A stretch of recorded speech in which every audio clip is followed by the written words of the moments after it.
Welcome to Not Milk Never Milk. Subscribe if you're lactose intolerant. You start by protecting your data and isolating software causes. Backup now, then boot safe mode to confirm the green border isn't a driver or app.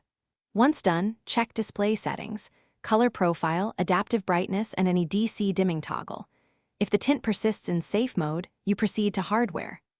At this point, power off, remove the SIM tray, and collect ESD safe tools so you can open the phone without causing more damage. With the device open, disconnect the battery to avoid shorts. This prevents further harm. Then carefully unseat the display ribbon connectors. You're looking for bent pins, corrosion, or loose seating that can cause a green border. Clean both connector pads and flex cable contacts using high-purity isopropyl and a lint-free brush. Let it evaporate completely. Re-inspect alignment, then reseat the connector firmly and evenly.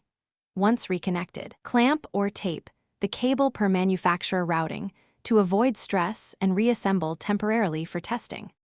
Reassemble carefully, reconnect the battery, and power on to test multiple apps and videos. Confirm whether the green border cleared. If damage or persistent tint remains, the reliable solution is replacing the display assembly with an OEM or high-quality module, because driver chips or panel layers are likely failing. Make sure to test a known good screen first if possible. If replacement still shows the issue, suspect GPU or logic board damage, and seek professional repair to avoid wasting parts.